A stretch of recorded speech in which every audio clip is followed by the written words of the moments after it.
Hi there. Welcome to Why It Matters. I wanted to take a few minutes to reflect on this past week and maybe concentrate on the foreign policy aspects of it.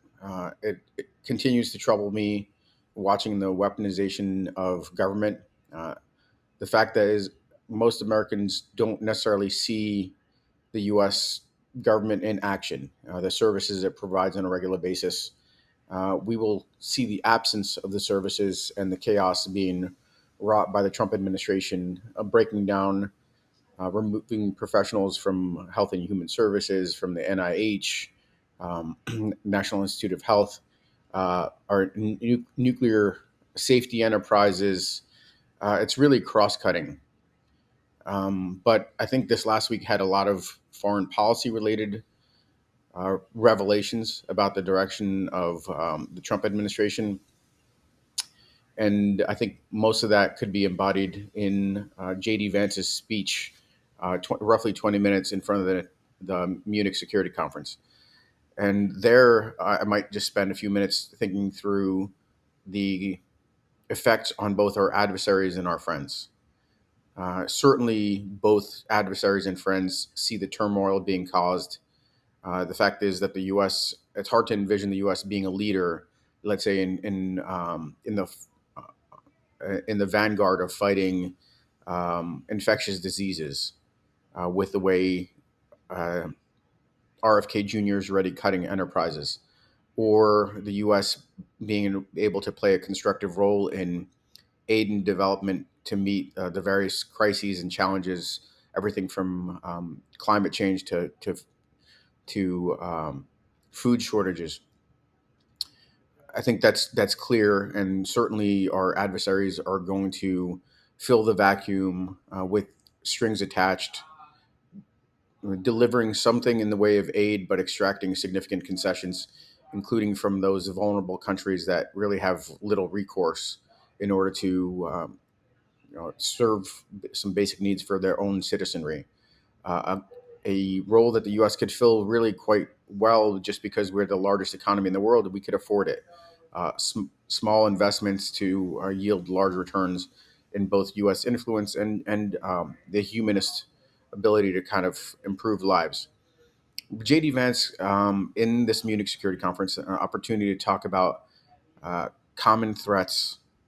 Uh, Taking a step back, one of the things we share with our allies is common interests, common threats, and and common values. And what we see in J.D. Vance's speech is a departure from shared values,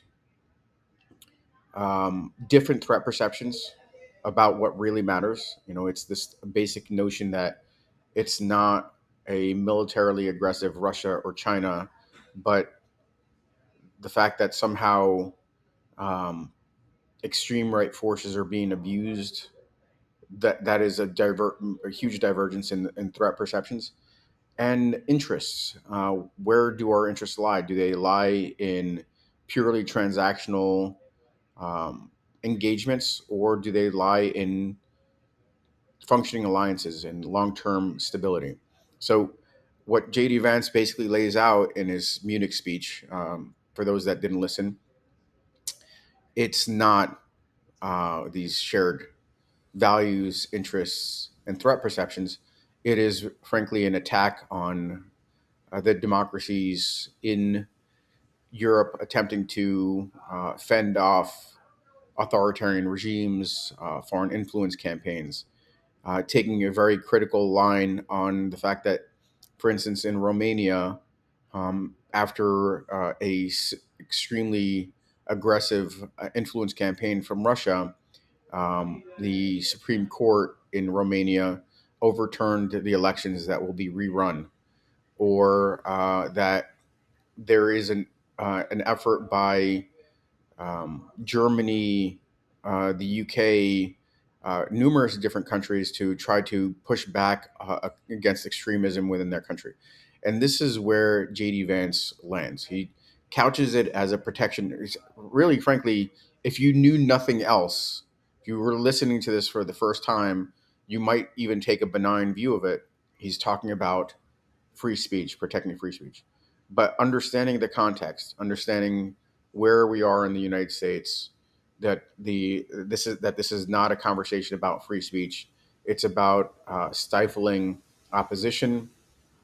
It's about um, somehow rewriting history and addressing Trump's grievances.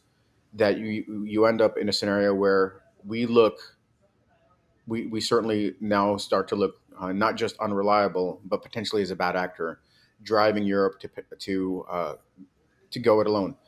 Maybe a benefit, a silver lining here is that Europe starts to share the burden of security more, invest much more in its own defense, may increases defense spending from 2 to 3%, but it is one in which we are not no longer part of that picture. And for our adversaries, it's a scenario in which Russia is emboldened, China is emboldened, gleeful about the absence of U.S. Influence. And in my book that's coming out in just over a week, I talk about what the consequences of this kind of behavior were. Not in this climactic way it's playing out now under a second Trump administration, where there's a high degree of transactionality over the course of six presidential administrations that emboldens our adversaries to engage in malign influence, election interference, and ultimately military aggression. Um, Now playing out in the most kind of excessive manner, where we forget all the lessons of history and look to see if there's a way to engage with Russia when they have such divergent views and divergent interests. So it's forgetting about all the lessons that got us to this acute place, especially with Russian aggression, and starting from scratch. Pretty disturbing developments. I think you could see the rhetoric from European leaders fighting back, rejecting this notion of treating the AfD, the kind of fascist Nazi party in Germany that's looking to gain seats in the upcoming election, maybe gain a majority. I don't think that's going to happen. Zelensky doubling down on looking for support from Europe because Ukraine is part of European security, Europe's future. Um, and we could see those lines being drawn much more starkly, and the U.S. is on the sidelines.